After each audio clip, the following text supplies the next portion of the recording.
Bonsoir et bienvenue pour ce nouveau direct Facebook. Ce soir, je vais vous faire un gâteau roulé façon framboisier. Alors, ça sera un gâteau roulé avec une crème mousseline à la vanille, un biscuit extra moelleux qui sera aux amandes et à la vanille, et également un confit de framboise à l'intérieur et un petit décor sur le dessus. Donc, pour commencer, nous allons faire le biscuit. Donc, pour le biscuit, il va nous falloir des blancs d'œufs, du sucre, des jaunes d'œufs, encore du sucre, de la poudre d'amande, de la farine, de la vanille en poudre et du beurre ici qu'on va faire fondre. Donc je l'ai fait fondre un petit peu au préalable, il est en train de se refiger. Je le repasse au micro-ondes, juste 15 secondes, juste le temps de bien le faire fondre. Il faudra l'utiliser froid. Alors on va commencer par monter les blancs d'œufs en neige. Hop, voilà, je l'arrête déjà, ça suffit. Super. Donc, on va monter les blancs en neige, je disais, avec le sucre. Donc, on va rajouter un petit peu de sucre dès le départ. Donc, le sucre, ça va être la petite portion, c'est-à-dire celui-ci. Je vais vous donner les ingrédients juste après. Donc, on commence à mélanger et je mets du sucre donc dès le début. Alors, pour les proportions, il nous faut 7 jaunes d'œufs qui sont ici, 110 g de sucre qui sera ici avec les jaunes d'œufs, 5 blancs d'œufs, également 75 g de sucre, 50 g de farine, 60 g d'amande en poudre, 10 g de vanille en poudre et le beurre fondu. Donc je continue, je rajoute un peu d'œuf et pendant ce temps je vais mettre mes jaunes d'œufs dans la cuve et on va les fouetter également et monter la préparation. Donc j'ai deux batteurs à la maison, bien sûr, vous n'en avez qu'un, vous pouvez le faire avec un seul. Vous les faites l'un après l'autre. Ne vous inquiétez pas, moi c'est pour aller plus vite, mais sinon à la maison, vous prenez votre temps. Voilà, donc on va battre fort, de plus en plus fort, de façon à monter les deux préparations au maximum. Le sucre, je continue à le rajouter pour faire des blancs montés en neige bien serrés. Pendant ce temps, je vais allumer mon four.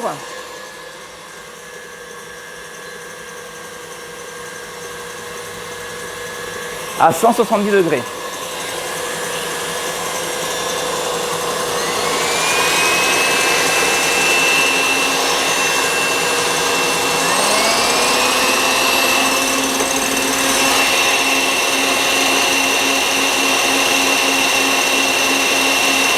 Bon, il y en a pour 2-3 minutes. Ça va aller assez vite.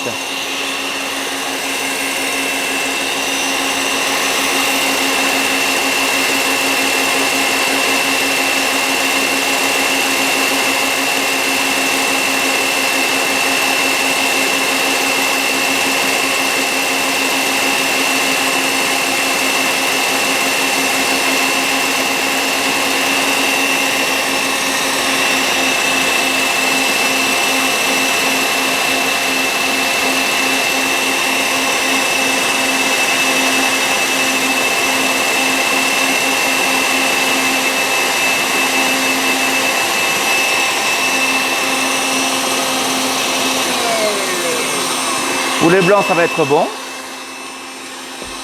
Ils sont bien serrés.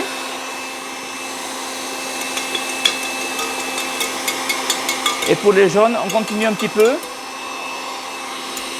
Que ça blanchisse bien, que ça monte bien.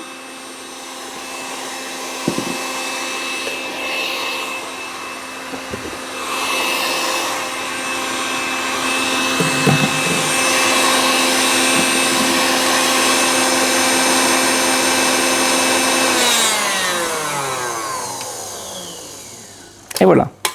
Bon, je ne vous cache pas, il vaut mieux avoir un batteur à la maison. Vous pouvez le faire également avec les petits batteurs électriques ménagers où vous avez les fouets éjectables. Ça marchera aussi. Voilà, nous avons donc nos deux préparations, dont les jaunes et le sucre et les blancs montés en neige, serrés avec le sucre. Dans un petit saladier, je mets de côté, tamiser ma farine. Donc ici, j'ai farine, poudre d'amande, mon beurre et la vanille. Donc, je tamise. Alors j'ai pris une grande maryse parce qu'on va mélanger tout ça ensemble après. Et il faut une spatule quand même, une maryse assez grande pour pouvoir bien ramasser la préparation. Voilà, comme ceci. Je vais rajouter la poudre d'amande. Donc la poudre d'amande, je ne la tamise pas parce qu'elle ne passera pas à travers le tamis. On va y rajouter de la vanille. Alors comme c'est un biscuit aux amandes vanillées, on va rajouter assez de vanille, que ça concentre bien le goût. Voilà, comme ceci. Et je mélange donc ces 3 ingrédients secs entre eux avant de les incorporer dans les jaunes et le sucre. Voilà, si j'en fais tomber un petit peu. On récupère. Donc je verse tout d'un coup. Et là, on va mélanger donc délicatement. Alors, je pourrais prendre un fouet, mais non. Le fouet va faire retomber les œufs. Donc vous voyez, à la maryse, je viens bien ramasser au fond du récipient les matières jusqu'à ce que je ne vois plus de matière sèche visible et que j'ai quelque chose donc d'onctueux.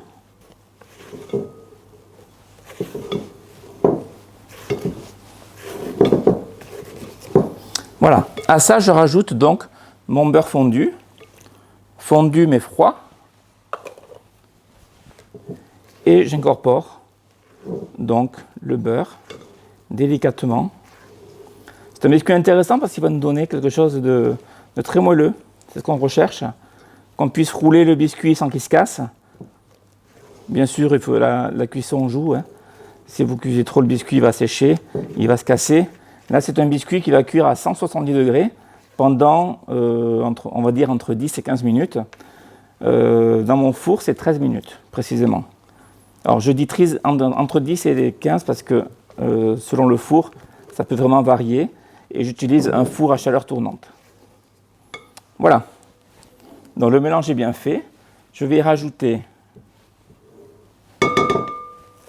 un petit peu de blanc. Je vais faire un pré-mélange.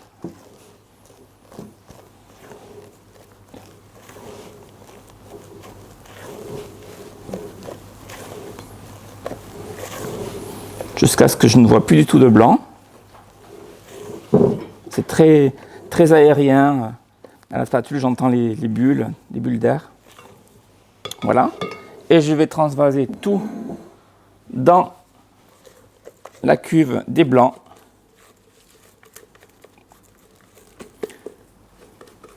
Donc là, je vous le disais, une spatule de grande taille est recommandée pour bien mélanger tout ça. Et là, je vais bien chercher au fond.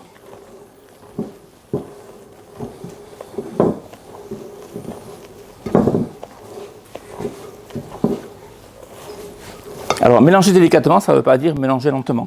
Ça veut dire de bien aller chercher au fond sans faire retomber la préparation. Vous voyez, là, je tourne assez rapidement. Malgré tout, je mélange délicatement.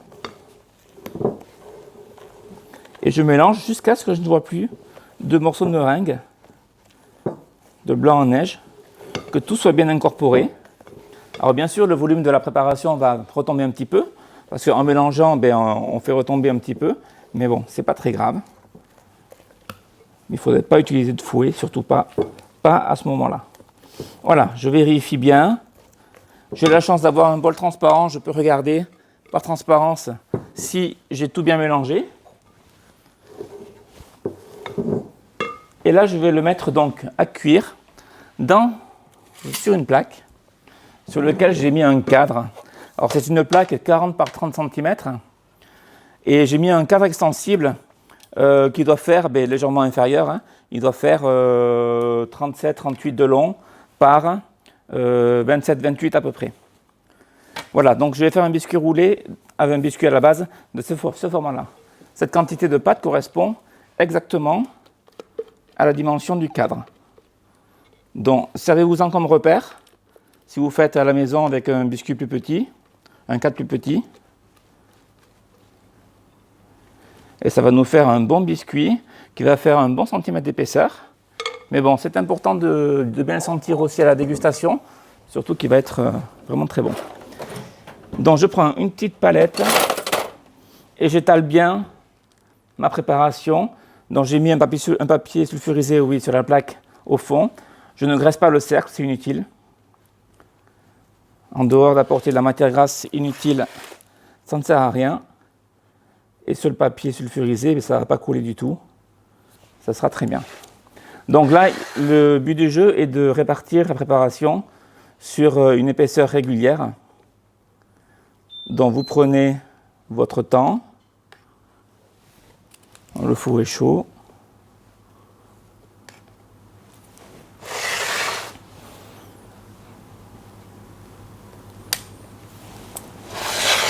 Voilà, on ramène bien la préparation dans les angles, de façon à ce qu'on ait un rectangle après cuisson. Un rectangle bien régulier.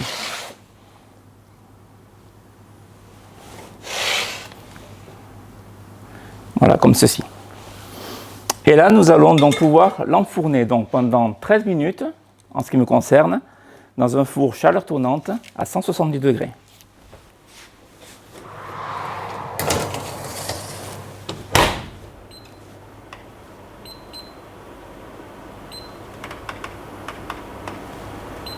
Voilà, c'est parti. Donc, vous vous doutez bien, vous me connaissez maintenant depuis quelques temps, j'ai un biscuit qui est déjà tout prêt, parce qu'on ne va pas attendre qu'il cuise, qu'il refroidisse. Et donc, nous obtenons ce résultat-là. Donc, un biscuit qui fait un bon centimètre d'épaisseur, qui est souple, hein, vous voyez, on peut le tordre facilement. C'est important de le faire refroidir. Donc, lorsque le biscuit sort du four, on passe une lame de couteau tout autour, pour que ça se décolle facilement. On retire le cadre et on laisse refroidir. Pour l'instant, on va le laisser de côté. Maintenant, nous allons faire le confit de framboise. Alors, il me faut de la purée de framboise, du sucre en poudre et de la pectine NH nappage. Alors, la pectine, c'est un produit Louis-François qui va permettre de gélifier ma purée de fruits. Petite parenthèse, nous avons rentré un nouveau fournisseur en purée de fruits. Avant, nous travaillions avec Cap Fruits, c'est toujours le cas d'ailleurs. Et nous rentrons également les produits de chez Ravifruits, qui sont vraiment excellents et un tout petit peu moins chers. Donc, avis aux amateurs. Aujourd'hui, je travaille donc du Ravifruits. Je vais prendre ma plaque à induction et je vais commencer par faire chauffer donc ma purée de fruits. Et je vais y rajouter les 3/4 du sucre environ. Alors, je mélange bien et je fais chauffer. Le restant du sucre, je vais le rajouter dans ma pectine. Donc on dit souvent pectine NH. Voilà. Et je vais donc le mélanger avec une cuillère. Alors pourquoi on mélange la pectine avec le sucre, avec un petit peu de sucre? C'est pour éviter que la pectine forme des grumeaux. Sinon vous allez avoir des grains qui vont se former et il sera impossible de les dissoudre à moins de tout mixer. De cette façon-là, elle va bien s'incorporer et elle pourra donc jouer son rôle de gélifiant. Donc la pectine se rajoute dans la purée de fruits qui est chaude, on va dire, environ 60 degrés. On peut juger à l'œil de cette température quand ça commence à fumer très légèrement. Donc là, je vais attendre encore un petit peu. Je suis sur une puissance 10 sur une échelle de 12. Et une fois qu'elle est incorporée, elle a besoin d'être activée. Alors pour l'activer, il faut la cuire. Et il faut donc atteindre l'ébullition et faire chauffer, faire cuire la préparation pendant 2 minutes environ.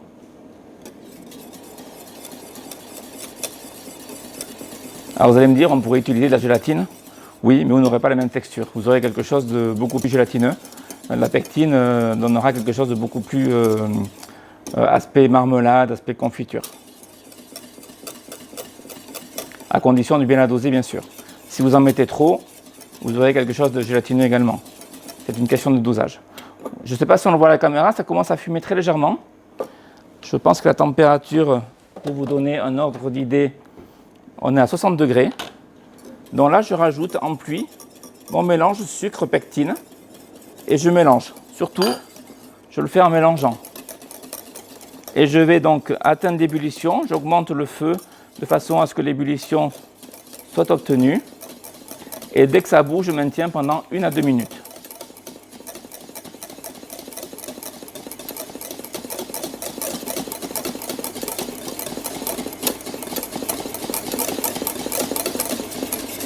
Donc pour voir si ça bouge, j'arrête un petit peu, voilà. L'ébullition commence. Alors cette cuisson... Est-ce que ce nouveau fournisseur nous donne plus de choix en purée de fruits? Oui, nous avons des parfums que nous n'avions pas avant. Il y a des parfums similaires, comme la framboise, la fraise, ça c'est les meilleures ventes. Hein. Mais après, il y a des parfums comme le pabana, qui est un mélange de fruits, il y a également le litchi, il y a d'autres saveurs. Donc n'hésitez pas à aller voir si ça vous intéresse.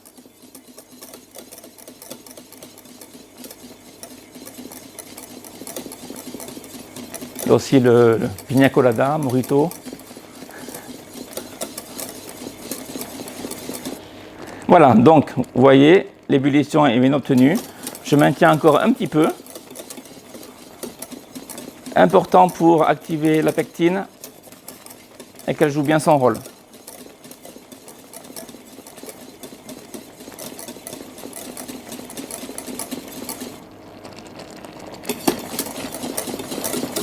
Vous voyez, je mélange toujours, hein, je ne laisse pas bouillir sans mélanger.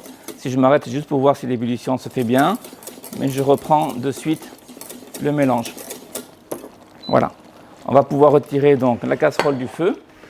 Et je vais prendre à nouveau mon cadre, dans le même cadre que pour le biscuit, qui sera légèrement plus petit en longueur, mais de 1 ou 2 cm.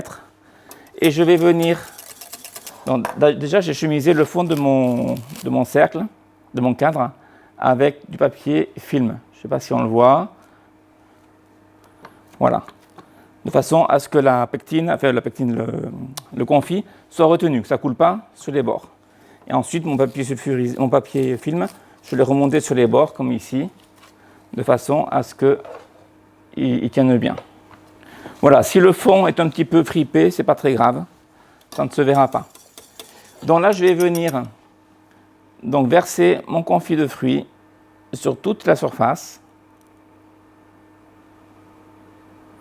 de façon à obtenir une fine épaisseur. Et je termine en prenant ma plaque carrément et je penche la plaque de façon à ce que le confit se répartisse régulièrement. Si j'ai des cloques qui se forment, c'est possible avec la chaleur, un petit trou dans le papier film dessous et hop, voilà, la cloque disparaît. Ne vous inquiétez pas, ça ne va pas se vider. Ici, j'ai encore une petite cloque d'air. Voilà.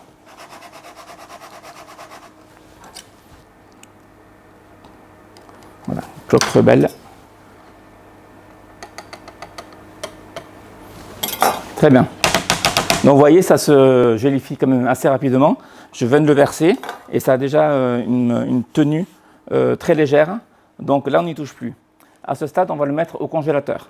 Donc vous pouvez faire ce confit la veille de façon à ce qu'il durcisse bien dans le congélateur toute la nuit. Vous veillerez, une fois qu'il est froid, de le couvrir, si vous le faites à l'avance, de façon à ce qu'il soit protégé.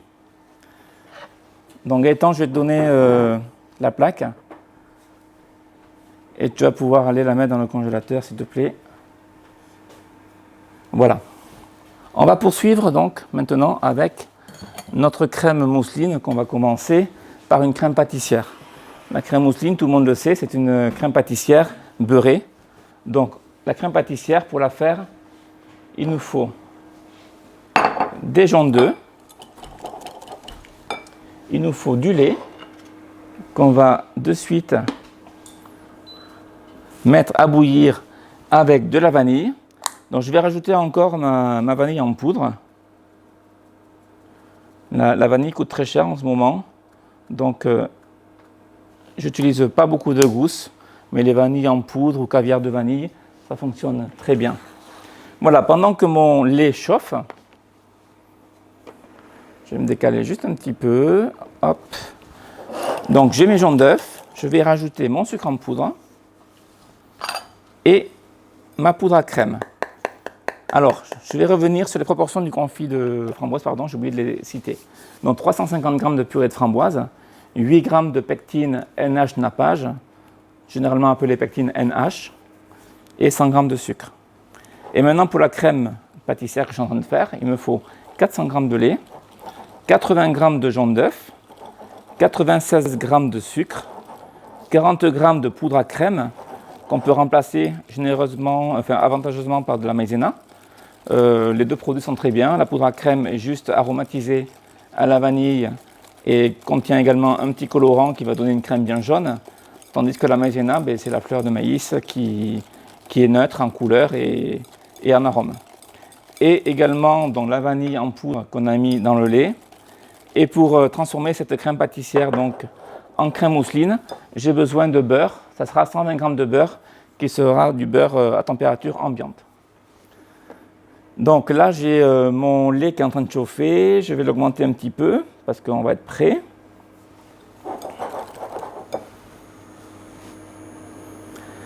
Et on va aller jusqu'à l'ébullition.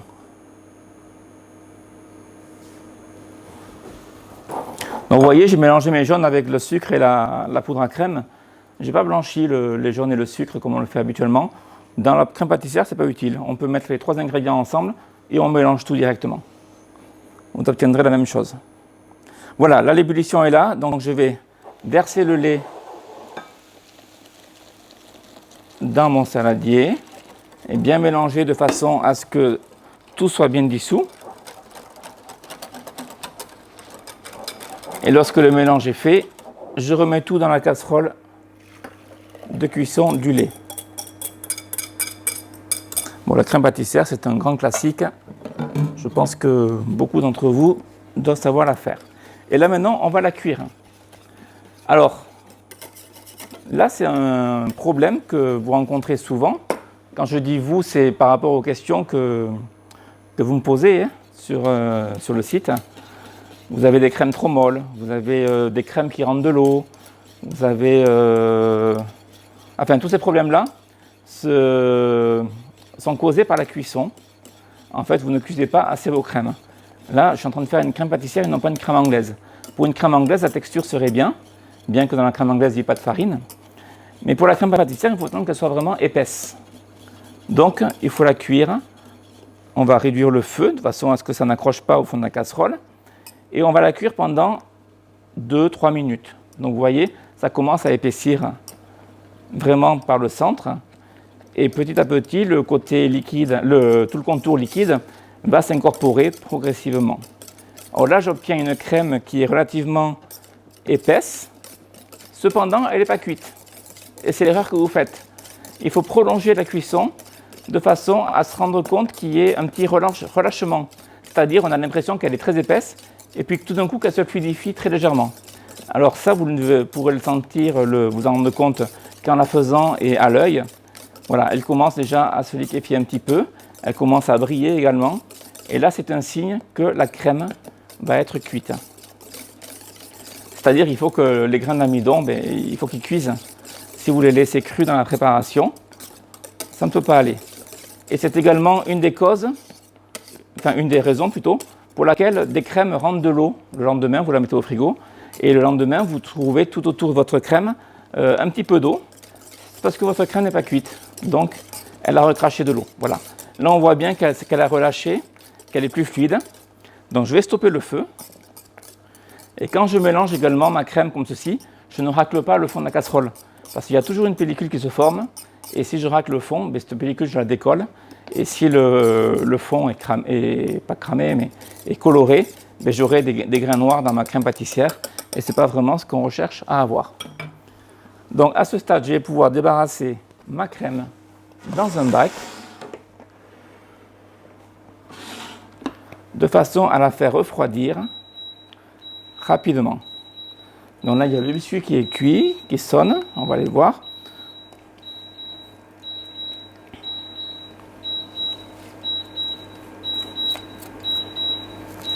Voilà. Vous voyez, on a une crème qui est beaucoup plus souple qu'au début de la cuisson.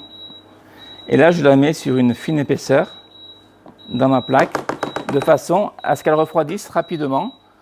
Et comme ça, vous pouvez poursuivre vos recettes assez rapidement. Si vous la mettez en bloc dans un saladier ou dans un récipient, elle va être beaucoup plus longue à refroidir.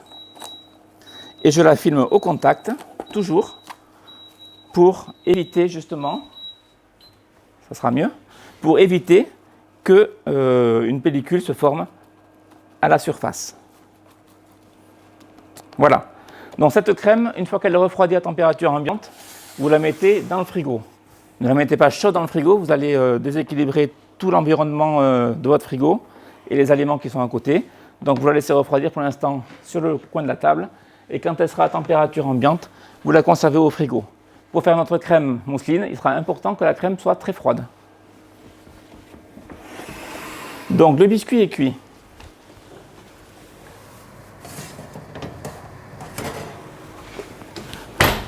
Voilà, donc nous obtenons ce résultat-là. Donc c'est très moelleux.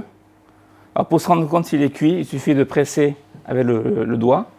Et il faut que le biscuit, en fait, quand vous le relâchez, il remonte, il reprenne sa position initiale. Si vous appuyez et que la trace du doigt reste, ben c'est que le biscuit n'est pas assez cuit. Voilà, donc ce biscuit me servira pour autre chose, étant donné que je l'avais fait donc, en amont, on en a parlé tout à l'heure. Donc on va le laisser ici. Donc Gaëtan, je vais te demander d'aller me chercher, s'il te plaît, le confit. Alors c'est le confit que je viens de réaliser. Non, j'en avais fait un en amont, parce que celui que j'ai réalisé n'a pas eu le temps de dégeler entièrement.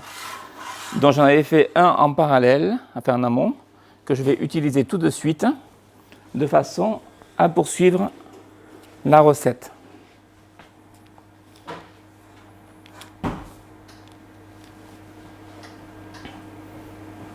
C'est froid? Voilà. Donc, votre confit, lorsqu'il sort du congélateur, eh bien, il est opaque, il est mat, et légèrement, il a changé de couleur. C'est normal parce qu'il est congelé. En décongelant, il va retrouver son côté rouge vif et brillant. Donc, j'ai vu qu'il y a un petit peu de givre. Ça, je l'enlève. C'est très froid. Voilà, et je vais passer donc une dent de couteau tout autour, de façon à pouvoir le décoller.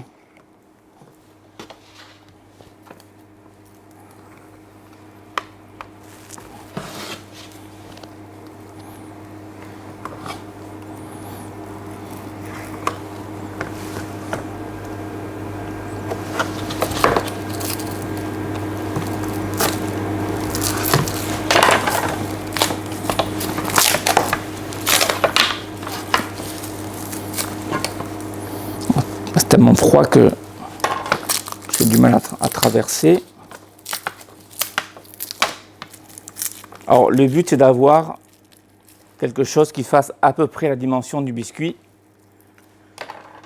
C'est pas très grave si c'est très légèrement inférieur. Donc là je peux y aller avec les mains, hein, c'est gelé. Cependant c'est très fin, donc ça va dégeler très vite. Et voilà, et j'obtiens donc ma plaque de confit que je vais venir positionner sur mon biscuit directement à l'envers, comme ceci. Et je vais le laisser dégeler sur mon biscuit. Alors je vais veiller à retirer bien sûr le papier film délicatement. Alors le papier peut se déchirer, donc il faut faire attention parce qu'il est peu visible de ne pas en laisser, sinon vos invités auront des surprises. Voilà. Mais bon, si on fait attention, ça se remarque. Voilà, avec la pointe du couteau, on attrape un petit bout du papier. Vous voyez, il commence déjà à bien s'assouplir. Ici, il y en a un petit peu.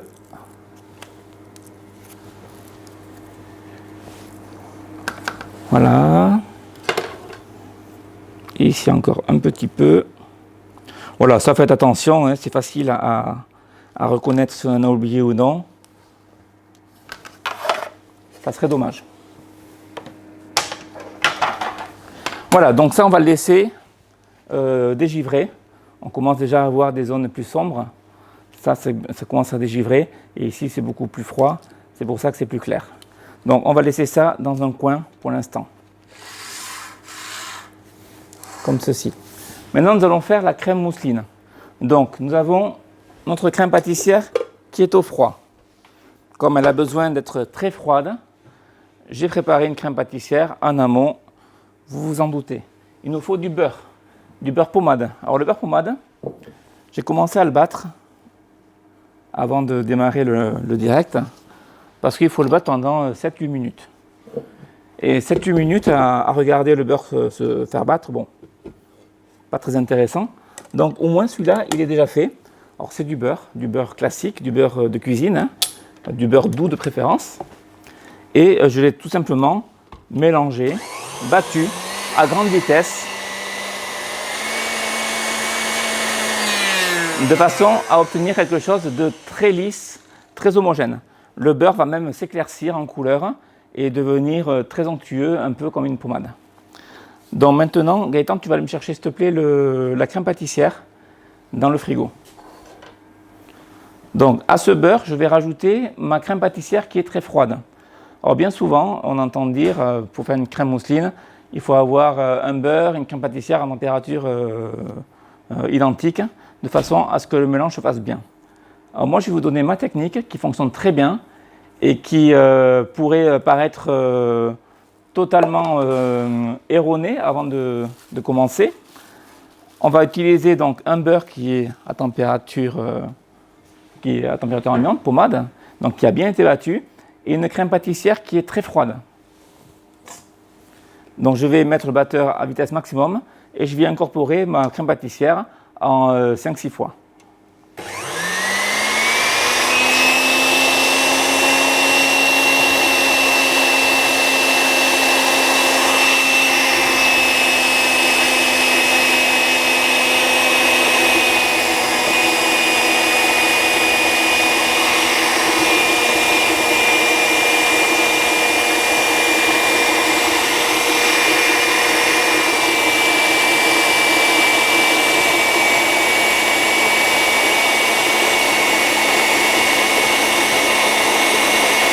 Voilà, tout simplement. Et je vais laisser battre, que ça se mélange bien. On a déjà une crème avec une texture pas mal, qui est facile à pocher, qui va se tenir. Et le fait de la monter, de bien incorporer de l'air, on va la lisser et obtenir quelque chose de très lisse. Pour vérifier la finesse, vous en prenez un petit peu sur le bout du doigt et vous l'étalez et vous verrez s'il y a des grains ou non.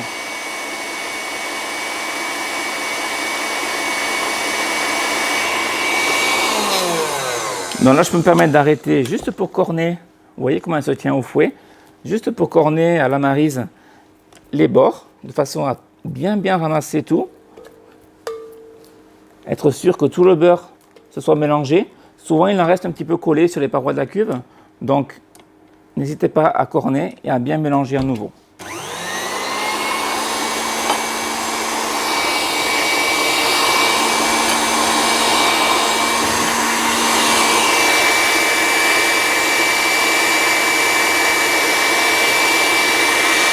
Regardez mon confit qui dégèle. On s'en rend compte de plus en plus ici. Alors il dégèle, ça pour autant qu'il est liquide. Hein.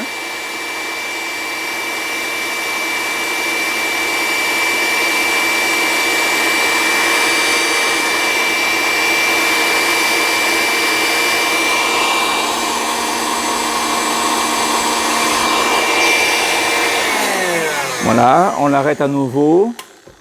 On va encore bien corner, bien ramasser la préparation au milieu, que tout se mélange. Et on va le battre, enfin la battre longuement. Alors quand je dis longuement, ça peut durer entre 5 et 10 minutes.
Donc ça peut paraître long, mais c'est important de prendre ce temps, de façon à avoir quelque chose de bien lisse, et vous le ressentirez à la dégustation.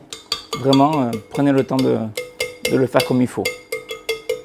Voilà, là nous avons donc obtenu une crème mousseline qui est prête à être utilisée.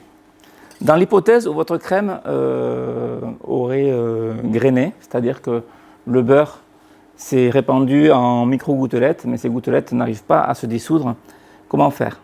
Alors vous prenez un chalumeau, alors soit un bain-marie, vous décrochez le bol, vous le mettez dans le bain-marie et vous le mélangez pendant quelques secondes et vous le remettez à fouetter. Attention à ne pas faire fondre la totalité du beurre. Le but, c'est de réchauffer partiellement les parois du bol. Ou alors au chalumeau, si vous avez un chalumeau à la maison, un petit chalumeau à crème brûlée par exemple, vous réchauffez partiellement les parois du bol et vous mélangez. Vous allez voir qu'elle va se lisser progressivement. Attention à la chaleur, allez-y progressivement. Sinon, vous allez tout faire fondre et vous aurez vraiment une crème trop liquide. Dans ce cas-là, vous la remettez au frigo et pour la refaire figer et vous la remélangez. Mais bon, ça peut être un cercle vicieux. Donc, essayez d'y arriver. Si vous n'y arrivez pas du premier coup, essayez d'y arriver au moins du second coup avec le chalumeau. C'est une façon de rattraper la crème. Elle n'est pas fichue pour autant. Donc là, ma crème, elle est terminée. Je vais pouvoir l'étaler sur mon confit. Donc, on va étaler une couche relativement fine. Vous voyez, elle est très onctueuse. Un demi-centimètre environ. Alors je ne mets pas tout parce que je vais en garder un petit peu pour le décor. Voilà, juste un fond que je vais mettre déjà, dès maintenant, dans ma poche à douille. J'ai préparé une petite poche à douille avec une douille unie d'un diamètre environ 8 mm, entre 5 et 8 mm. Ça n'a pas beaucoup d'importance. Voilà, comme ça je pourrais m'en servir tout à l'heure. C'est une poche à douille que j'ai raccourcie d'ailleurs en longueur parce que je savais que j'aurais peu de quantité. Voilà, pour la douille, on peut bien la voir ici. Donc ça, je le garde de côté pour l'instant. Je prends une petite spatule et je vais donc étaler ma crème mousseline sur le confit. Alors, on aurait tendance à croire, on pourrait le penser, moi la première fois que je l'ai fait, j'ai été surpris également, que ma crème allait glisser sur le confit. Pas du tout, au contraire, elle adhère très bien. Et le confit est très froid, donc la crème se fixe. Elle se fige au contact du confit. Et en fait, j'avais peur qu'en passant la raclette, tout allait glisser, mais non du tout. Vous voyez, je peux l'étaler très facilement. Quand on travaille, n'hésitez pas à faire tourner vos plats, vos récipients. C'est le récipient qui tourne et non pas vous autour de la table. C'est bête ce que je vous dis, mais beaucoup font comme ça. Plutôt que de faire tourner le plat, eh bien, ils tournent autour de la table. Bon, ici, je ne peux pas le faire, mais à la maison, si vous avez une table pas trop grande. Voilà, donc je vais jusqu'au bord. Comme ceci. Voilà, j'essaie de faire donc une épaisseur assez régulière.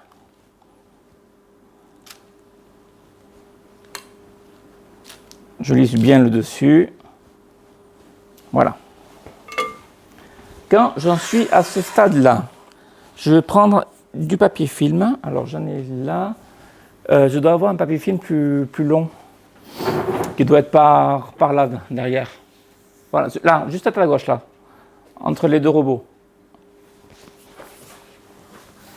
Ça va m'être plus utile que de prendre un papier, merci, un papier film qui est plus étroit. Voilà, donc je vais étaler sur le plan de travail un morceau de papier film et je vais venir faire glisser donc ma feuille entière. Et là, je vais commencer à rouler mon biscuit délicatement.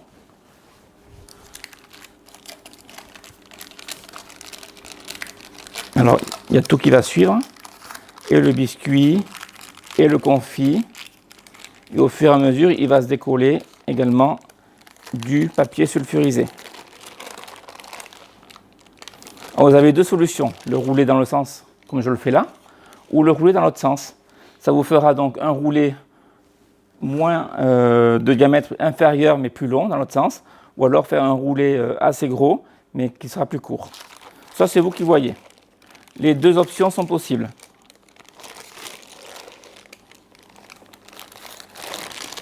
Et voilà. Voilà, je retire donc le papier. Et là, je vais venir donc le serrer dans mon papier film.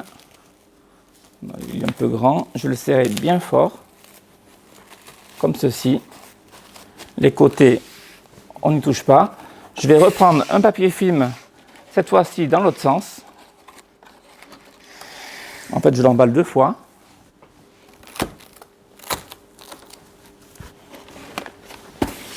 Je positionne mon gâteau roulé. Je l'enveloppe bien. Et là, je le ficelle. Je le tourne un peu comme un bonbon ou comme un saucisson, comme vous voulez. Vous voyez, ma jointure, elle est ici.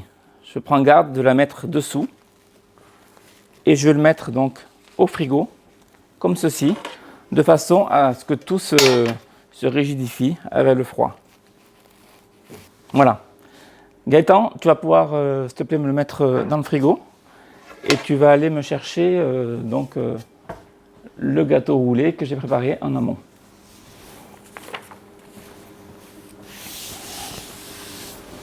Alors, le gâteau, nous allons maintenant le décorer. Alors, je vais le décorer avec, déjà, je vais faire un glaçage pour qu'il soit brillant, pour imperméabiliser le biscuit qui reste moelleux, parce que si on le laisse à l'air libre, il sécherait rapidement, si vous ne le mangez pas rapidement. Donc, j'ai pris du nappage miroir neutre. Donc, c'est un nappage qui se trouve tout fait. Il peut s'appliquer, merci. Il peut s'appliquer donc au pinceau. Mais pour avoir quelque chose de bien net, je préfère le faire réchauffer de façon à le fluidifier, bien le mixer. Ça va l'opacifier un petit peu, mais une fois qu'on l'aura coulé, on va retrouver de la transparence. Et pour cela, donc, je vais le mettre au four micro-ondes. Dans l'idéal, je voudrais atteindre la température avoisinant 35 degrés environ. Alors, j'utilise toujours mon thermomètre à visée laser lorsqu'il n'y a pas d'émanation de vapeur. C'est pratique pour pouvoir vraiment juger les températures, surtout pour un glaçage. Donc, vous voyez, je le mets au micro-ondes, mais je ne le laisse pas non plus pendant 5 minutes, parce que s'il chauffe trop, eh bien, il sera trop chaud après pour l'utiliser. Donc, ça serait dommage. Voilà, je mélange bien, je vérifie. Voilà, je suis à 32, ça va aller assez vite.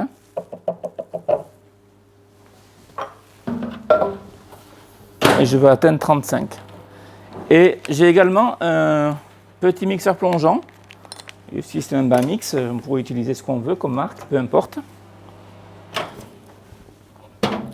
De façon à le mixer et surtout l'homogénéiser et le lisser.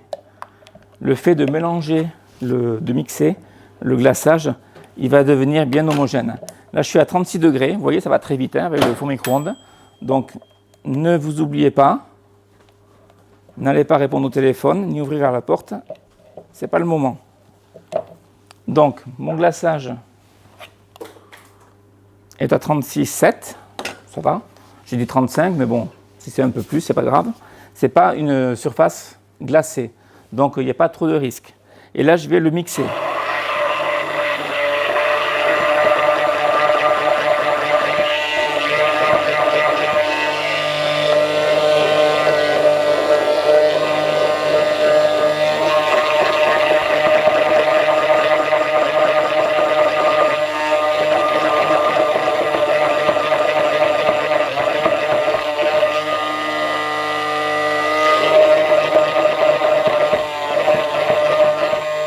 Voilà, le but de mixer n'est pas d'enlever les bulles d'air comme on le fait avec des glaçages brillants, colorés, c'est juste de le fluidifier et d'avoir vraiment quelque chose qui va couler très facilement.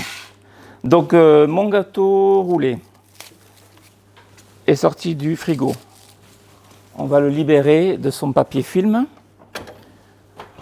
Je dois avoir des ciseaux pas très loin. Ouais, s'il te plaît, merci. Voilà, je libère donc les bouts. Donc là, il ne va pas se dérouler, il n'y a aucun souci. Déjà qu'il avait une bonne tenue avant d'aller dans le frigo. Voilà, je peux le dérouler tranquillement. Première couche. Et la deuxième couche va suivre. Voilà, je vais le remettre donc bien droit, donc dans le bon sens. Voilà. Alors à ce stade, voilà, on a quelque chose de bien régulier. On va le glacer. Donc pour le glaçage, il me faut, voilà, j'ai préparé ce qu'il fallait. Un bac, c'est toujours pareil, hein, un bac et une grille. Et je vais donc mettre mon gâteau roulé comme ceci. Et je vais venir pouvoir appliquer donc mon glaçage. On va le faire de suite. Donc je remixe un petit peu juste pour être sûr.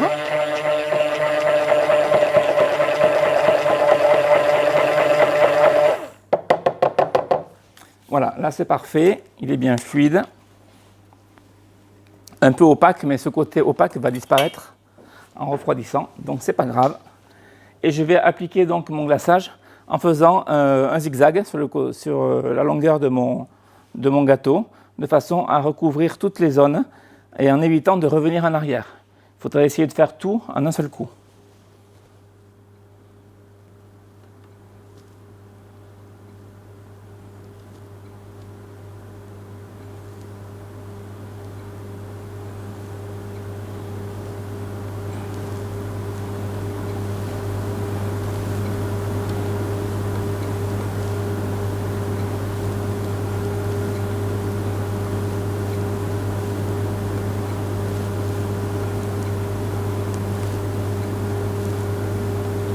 Donc là, pour le glaçage, j'ai pris 750 g de nappage miroir neutre, qui est la quantité nécessaire pour faire la longueur de votre gâteau roulé. Bien sûr, tout l'excédent, bon, vous voyez, si je reviens en arrière, il n'y a pas de souci, il s'étale et il se lisse correctement. Vous voyez, il en reste très peu. Et ensuite, je tape donc l'entremets pour que tout l'excédent s'écoule. Je vérifie. C'est pas mal. Voilà. À ce stade, si le glaçage était très chaud, je peux le remettre un petit peu au frais de façon à ce qu'il se refroidisse. Maintenant, nous allons donc mettre notre roulé sur un carton, donc une semelle en carton, de façon à pouvoir le déplacer facilement. Une semelle que je vais découper donc à la bonne longueur. Ça, je le coupe vraiment au dernier moment pour être sûr. Alors, j'ai coupé un peu plus court parce que je vais araser les bords. Alors, pour déplacer le gâteau roulé, je prends une spatule que je viens glisser. Ensuite, je viens glisser jusqu'au bout.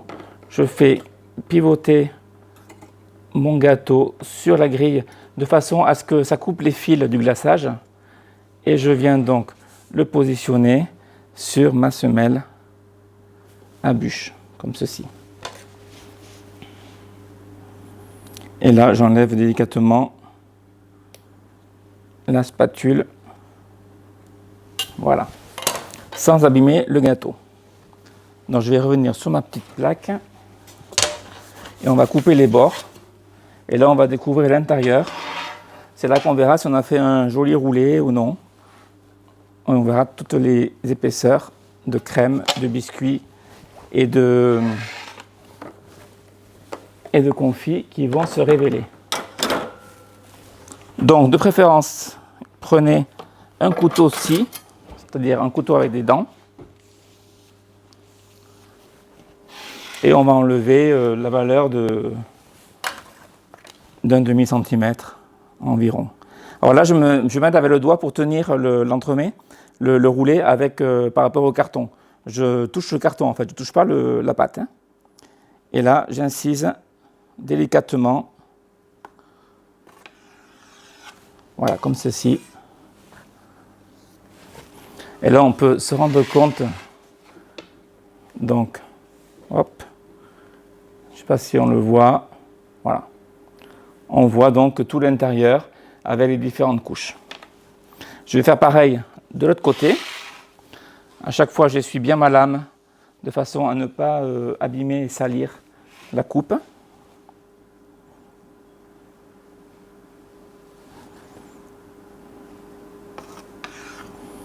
Voilà, et ces chutes, je pense que vous allez avoir des petits gourmands autour de vous qui vont s'en charger assez rapidement.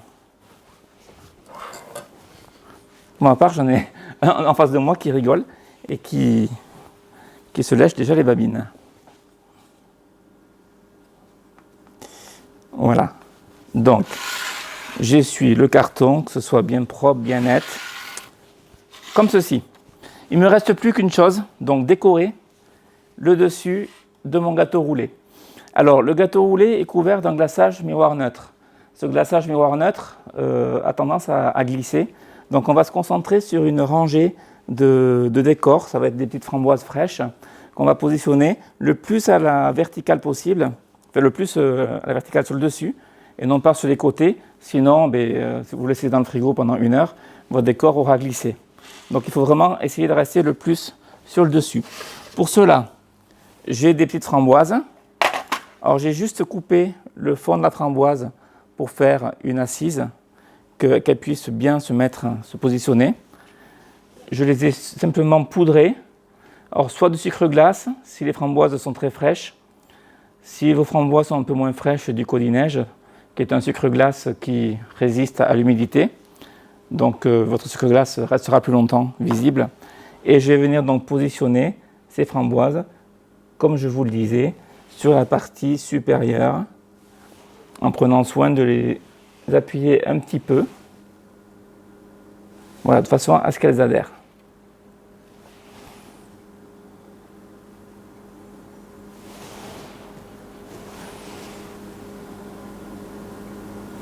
Gaëtan, tu vas trouver dans le frigo, s'il te plaît, de la menthe fraîche, dans un petit pot. Si tu peux aller me la chercher, s'il te plaît.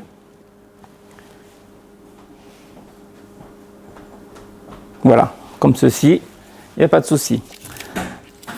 Ici, je préparais un cornet décor dans lequel j'ai mis du nappage miroir neutre qui est un petit peu mélangé avec de la purée de framboise, donc en quantité égale.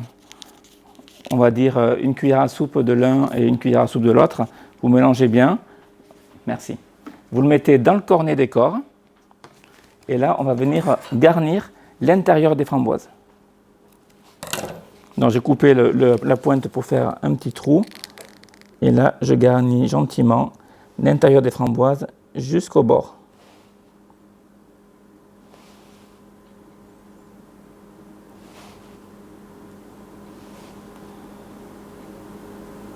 Comme ceci. La crème que j'avais gardée, crème mousseline, que j'ai ici dans ma poche à douille, je vais y faire des petits décors.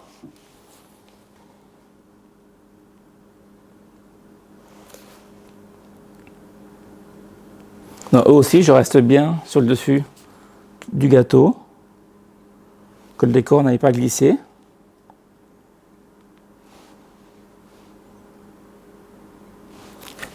Voilà, comme ceci. J'ai également à ma disposition des framboises qui n'ont pas été sucrées, que je vais juste couper en deux. Alors, je prends un couteau de dimension démesurée par rapport à la framboise, mais c'est un couteau-ci. C'est pour ça. C'est pour que ma framboise soit bien coupée, que ce soit net. Et là, je peux venir positionner mes framboises bien délicatement. Alors, de préférence, choisissez des framboises de première fraîcheur. Hein. Ne prenez pas des framboises qu'on a déjà coulées dans la barquette, c'est même pas la peine de les acheter. C'est la saison, vous en trouverez facilement et à des prix tout à fait compétitifs. Voilà, on ne va pas trop surcharger, pardon. J'ai également fait ici des petites pétales en chocolat. Alors, c'est un chocolat blanc qui a été coloré avec le système Power Flowers de chez Cacao Barry. Donc, je vous l'ai déjà expliqué, ça fonctionne avec une application du smartphone. Vous choisissez la couleur que vous voulez et vous savez combien de Power Flower il faut rajouter dans le chocolat. Pour 400 g de chocolat, il va vous dire qu'il faut ajouter une fleur rouge, une fleur blanche, une fleur jaune pour obtenir telle ou telle couleur. Donc ça c'est très intéressant, les fleurs sont sécables et vous êtes sûr d'avoir la couleur identique à chaque fois que vous ferez une coloration. Donc ici j'ai coloré un chocolat blanc zéphyr que j'ai d'abord coloré, j'ai mixé. Ensuite je l'ai tempéré, donc tempéré au beurre de cacao mi-cryo. C'est quand même la méthode la plus simple à mon sens, surtout pour quelqu'un qui n'a pas l'habitude.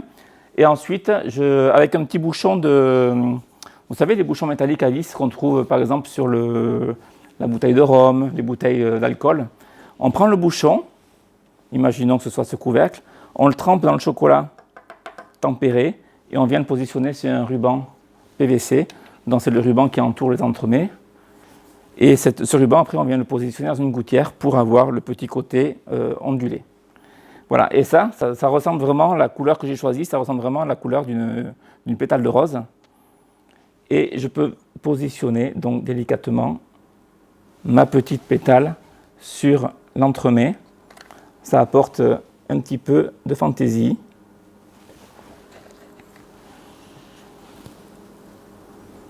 Puis c'est tout à fait de saison, de toute façon, hein. On est au printemps, les fleurs sortent.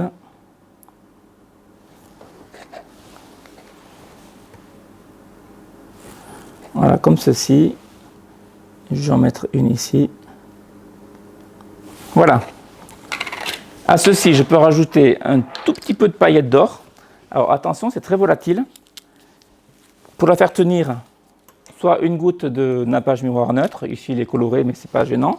Comme on pourrait le faire ici, je mets une goutte, de façon à ce qu'il y ait un point d'humidité. Bon, sur la framboise, ça adhérerait, les framboises qui sont coupées en deux parce qu'elles sont humides sur la tranche. Mais si vous avez un problème d'adhérence, pensez une goutte et vous venez positionner délicatement votre or dessus. On peut le faire à la feuille, là c'est des paillettes d'or. Voilà, pour obtenir quelque chose de propre. Et pour terminer, après c'est une décoration, hein, vous faites comme vous voulez à la maison. On vient prendre de la menthe fraîche. Donc la menthe, vous voyez, je demande à Gaëtan d'aller la chercher parce que je la garde au frigo jusqu'au dernier moment, qu'elle n'ait pas à subir la chaleur du labo ou la chaleur extérieure, surtout si vous faites ça en été. Et vous venez positionner donc vos petites feuilles, vous prenez les plus petites, que ce soit discret, sur le gâteau roulé. Donc vous le choisissez. Hein. C'est quoi l'application du Flower Power? Power Flower, ça s'appelle. Power Flower, tout simplement. Sur iTunes ou sur... enfin, l'application existe. Moi, je suis sur iPhone, donc sur iTunes, mais je crois qu'elle existe aussi pour les smartphones. Et c'est très facile à choisir la couleur. C'est très pratique. Pour les professionnels surtout, qui veulent avoir un dessert en vitrine au quotidien, qui soit toujours identique, c'est vraiment très pratique.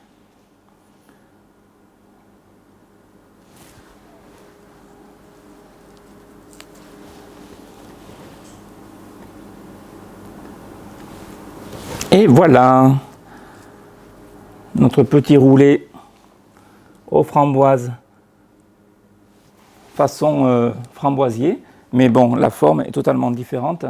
Et là, vous avez un roulé.